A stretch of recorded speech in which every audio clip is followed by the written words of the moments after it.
Hi everybody! So I'm back and I want to make a video about not this Instant Pot, but this Instant Pot. So this is the air fryer top for the Instant Pot. I recently ordered it. I finally caved. I needed to know what it was like. It was pretty cool. I made some wings, I made French fries. There are so many things that you can dehydrate. Things just last longer. And with this climate, you know, do you really want to go shopping for things? You kind of want to just make things on your own. And I don't blame you, because I was always that kind of person anyway. So this quarantine has only made me more like DIY, you know? So over the course of a couple of days, I am going to prepare things to be dehydrated, and we're gonna see our results. I'm actually really excited to see how this works. So I saw that people use raw garlic and they just kind of slice it, like nothing crazy thin, just slice it, and they make garlic chips, and then they pulverize that and make their own garlic powder. And I was like, that's pretty smart. It's cool, but we can make it cooler. So I have roasted garlic, right? So what I'm gonna do is I'm just gonna get a paper plate, some paper towels, and I'm gonna dump my roasted garlic onto a plate. So I'm gonna let this sit. I'm gonna try to make a flat, like so that it's all level, like a flat surface like this, you know what I mean? Where they're not like stacked on each other, so that all the oil can really drain. And then I'll change the paper towel and do it again. So I'm gonna transfer the roasted garlic onto new paper towel now. This is now the second set of paper towels. It's starting to get there. From what I know about dehydrating, your product has to be like super dry before it goes in. So I've transferred the roasted garlic to new paper towel, and there isn't that much of an oil deposit anymore. I've gotten as much of it out as I could. I'm gonna go ahead and pat it down one more time, and then I'm gonna throw it in the dehydrator. All right, so this is looking, it's pretty dry. It's a little shiny, you know, it's roasted garlic. It's gonna be a little oily, not the end of the world. I'm just hoping that it's gonna dehydrate the way dry raw garlic would dehydrate. So, you know, let's find out. So this is the basket for frying, broiling, and dehydrating from Instapot, who I love so much, as you guys should know by now. I use it in almost every video. So I'm really excited for the new accessory for the air fryer lids. As you can see, it's got the vents here, and then, you know, the second rack here also has vents, so it's good. It's important to know that no matter what dehydrator you're using, never stack. Don't put them, like, don't crowd them.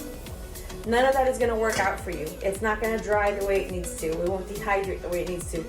Dehydrators need the air to be able to move around freely and evenly. So if you stack or you crowd, you're not going to get the product that you want. So I'm going to show you right now in the end, because I didn't hook up the overview camera. So I'm just going to do this very carefully. You know, putting them far enough apart. Sorry, baby.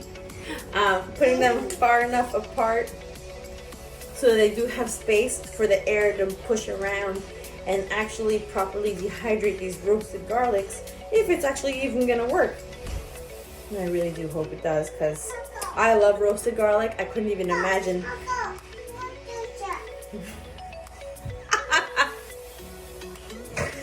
She's asking Alexa to play a song.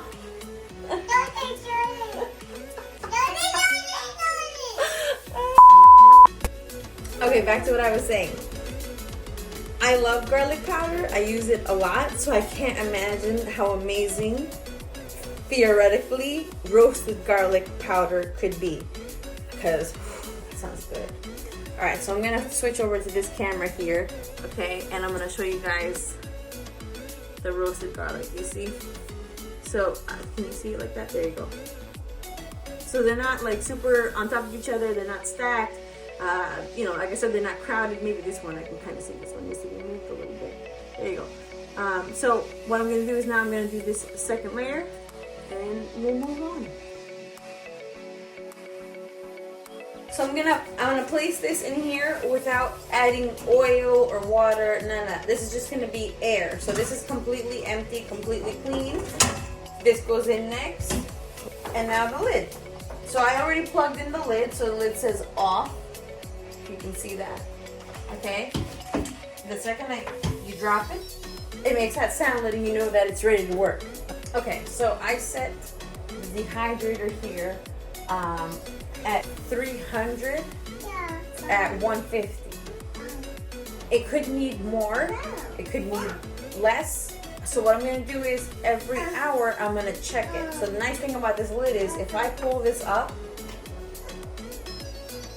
it stops. And then it starts right back where it was if I put it back down. So let's come back in an hour. It has been 4 hours since I put the roasted garlic in the dehydrator. I ended up taking a nap when the baby took her nap, which is good because I was getting impatient. I wanted like the time to go already. So now I just added another hour. So we're going into hour 5. And while we wait for that, I figured we move forward. So I have skirt steak that I had frozen. So I defrosted it overnight and now I'm gonna cut it down because we're gonna make beef jerky.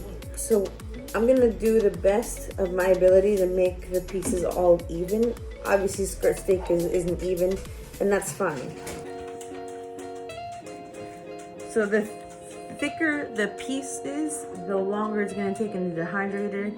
I want semi-chunky pieces, like not like thick slices or anything, but because it's like a little under it's a little under 1/4 inch. And that's enough for me because I like the way skirt steak feels when you braise it, and it's like, you know, like ropa vieja, like that pulled steak kind of feel.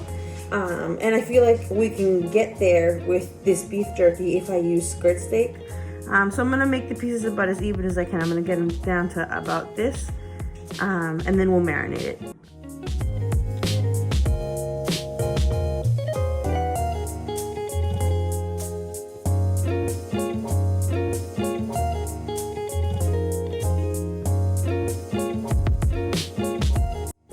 Alright, so this is my skirt steak all cut up. Like I said, I kind of wanted it on the chunky side because I like chunky beef jerky, and I want to see if I can make it happen. So I'm going to start with the soy sauce. The reason I'm going to use the soy sauce is because soy sauce has a lot of sodium. And for beef jerky, you want a lot of flavor and you want a lot of salt. I'm going to use sherry vinegar. I'm using the vinegar because number one, I love sherry vinegar with skirt steak. But also it's acid, so it's gonna break down the steak a little bit and hypothetically make it tender while it's in the dehydrator, I'm hoping.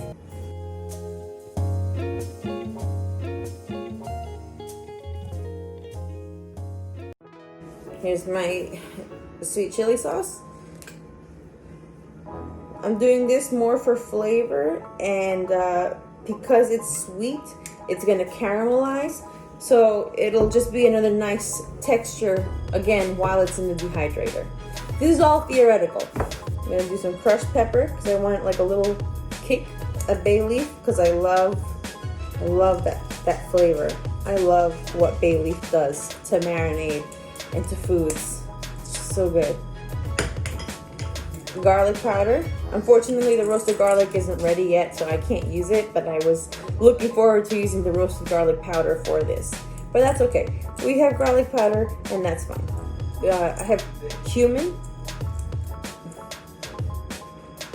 I would normally use fresh cumin and not ground cumin for a situation like this, but because cumin seeds are so little, I wouldn't be able to get them all off the steak before it goes in the dehydrator, and I don't want to eat cumin seeds.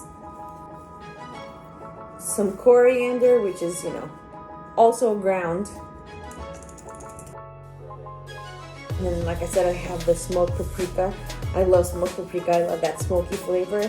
I don't have liquid smoke, and I'm not going to smoke these, unfortunately. So this is going to have to be how I get that flavor. And then I have my grilled scallions.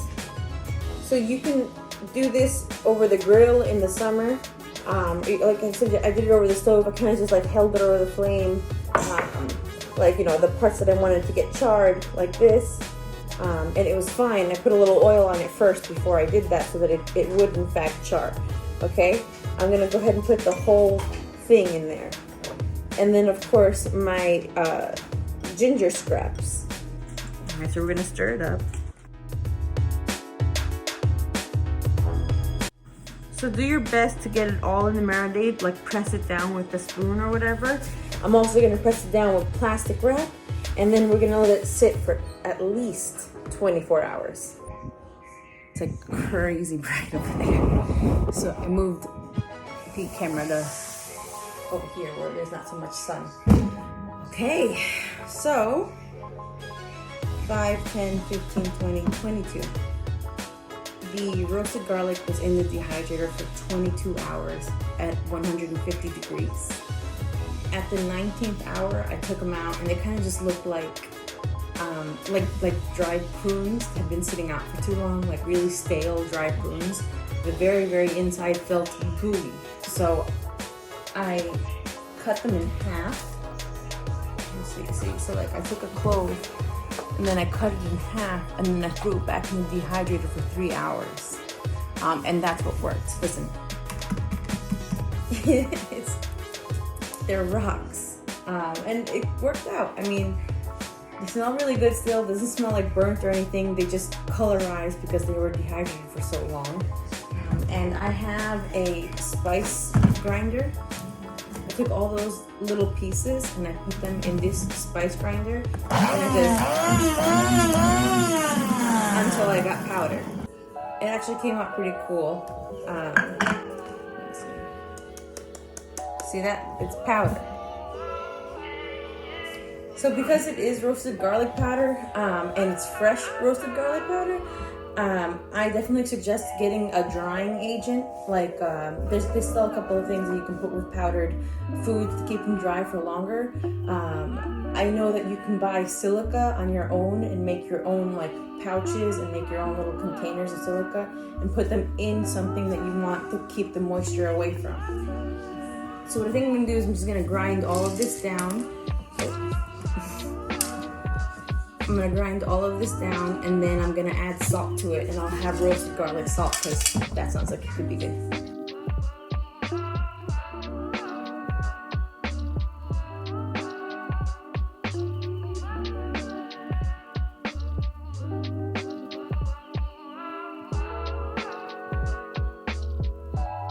Okay, so I grinded as much of the garlic as I could. Some parts were still a little like, I can kind of, you see how like I can bend it? There's still a little moisture in there, which honestly is good for snacking probably, but I'm gonna throw these back in the dehydrator. As for the roasted garlic powder, in order to keep it fresher for longer, I'm gonna mix it with salt and make a roasted garlic salt. I'm sure you've seen garlic salt before, so I'm just gonna make roasted garlic salt. I think I'm gonna do half the amount of salt to the amount of garlic. So if the garlic was like a cup of roasted powder, I would do half a cup of salt. So I'm gonna blend this together now. So before you blend it with whatever you're gonna use, a spoon, a fork, I have this tiny whisk. Make sure it's completely dry. Really feel that there is no moisture on whatever tool you're gonna be using to mix this with, okay? You don't want any moisture in your garlic powder, okay? I think this is gonna be a great addition to my spice rack. This looks so good and it smells incredible. And the nice thing about it is that it already has salt in it.